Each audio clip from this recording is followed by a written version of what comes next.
brought to you by Nova शुद्ध घी। जब जब खाए दिल खुश हो जाए, सदियों का नोवा शुद्ध देसी घी, सपना स्वस्थ भारत का।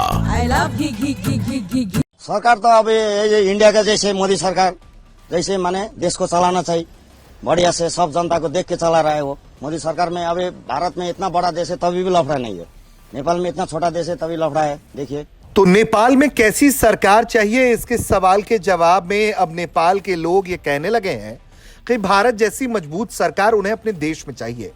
वजह यह है कि नेपाल एक छोटा सा देश है, उसके बावजूद भी वहां सत्ता में हलचल लगातार बनी रहती है। स्थिति अब यह है कि जेनजी आंदोलन के 48 घंटों में नेपाल के पीएम का इस्तीफा हो गया, मंत्रियों का इस्तीफा हुआ, कई बड़े नेता भाग खड़े हुए और अब अंतरिम सरकार बनाने के लिए जेनजी आपस में भिड़ गए हैं, क्योंकि एक नाम पर कई गुट सहमत नहीं हैं और जेनजी कई गुटों में बंट गए हैं। स्थिति ऐसी हो चली है कि कुछ दिनों अगर यही हालात बने रहे तो पूरी तरीके से सेना को सरकार की कमान भी अपने हाथ में संभालनी होगी। फिलहाल सेना ये कोशिश कर रही है कि अंतरिम सरकार बनवाया जाए, जिसके जरिए नेपाल के शासन को फिर से शुरू किया जा सके।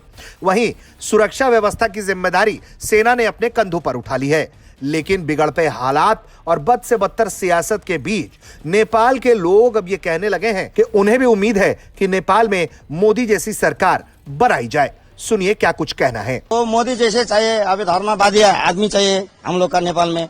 हाँ, धर्मनिरपेक्ष बना दिया। हिंदू राष्ट्र था तो हिंदू राष्ट्र था तो राजा था तो बढ़िया ही था। हाँ, नेपाल और भारत का संबंध भी अच्छा था। अभी नेता लोग आ गया तो नेता लोग आने से नेता लोग के चलते सब भारत में भी दुश्मन बढ़ने लगा, इधर उधर सब दुश्मन बढ़ाया। राजा का माने जो शासन का काल में इतना माने दुश्मनी नहीं था भारत का साथ में। तो अभी किस तरह का सरकार आपको चाहिए? सरकार तो अब ये इंडिया का जैसे मोदी सरकार जैसे माने देश को चलाना चाहिए, बढ़िया से सब जनता को देख के चला रहा है वो मोदी सरकार में। अभी भारत में इतना बड़ा देश है तभी भी लफड़ा नहीं है, नेपाल में इतना छोटा देश है तभी लफड़ा है। देखिए तो कितना गाड़ी आज आप लोड करके जा रहे हैं? हम लोग अभी 13 गाड़ी है। हम लोग मंगलावार के लोड था, मंगलावार लोड किए हुए थे। मंगलावार रात से हम लोग यहाँ पर बैठे हैं। और नेपाल में कहाँ जाएगा ये तेल? हम लोग नेपाल में मेची अंचल तक जाएगा। मेची जो अंचल है जो दमक से इधर तो इधर सिलगुड़ी से दिखता है, तो वहां से उधर में बरौनी से दिखता है। ये पहली बार नहीं है और ये कोई पहले शख्स नहीं है जिन्होंने इस तरह से नेपाल के बिगड़ते हालात के बीच पीएम नरेंद्र मोदी से अपील की हो या उनकी जैसी सरकार बनाने की मांग की हो।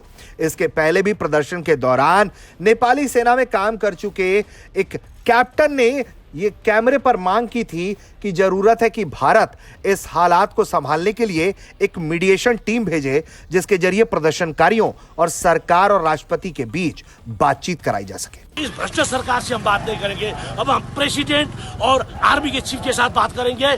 और आप बोल दीजिएगा इंडियन मीडिया और प्राइम मिनिस्टर मोदी जी को बोल दीजिए हमें तुरंत मीडिएशन टीम चाहिए, इंडिया से मीडिएशन टीम चाहिए, नहीं तो इधर नेपाल में सब तरह। भारत के इर्द गिर्द जिस तरह के हालात बने हैं, वैसे में साफ समझा जा सकता है कि देश तभी सुरक्षित है जब सरकार मजबूती से बनी रहे और अपने एजेंडों का ध्यान रखे, और तो और आंतरिक स्थिति से कोई खिलवाड़ करने की कोशिश करे तो उसे भी बड़ी सजगता से निपटा जाए। नेपाल के अंदर जिस तरह के हालात बने, करप्शन का मुद्दा उछला, भारत जैसे देश में अगर ऐसी स्थिति पनपती है तो वाकई में भारत के लिए भी एक खतरे की घंटी होगी। लेकिन अब तक ऐसी परिस्थितियों को भारत ने हमेशा ही लोकतांत्रिक मूल्यों के जरिए बदला है और उम्मीद यही है कि आगे भी यह बदलाव लोकतांत्रिक मूल्यों के जरिए ही होगा। ब्यूरो रिपोर्ट, भारत तक।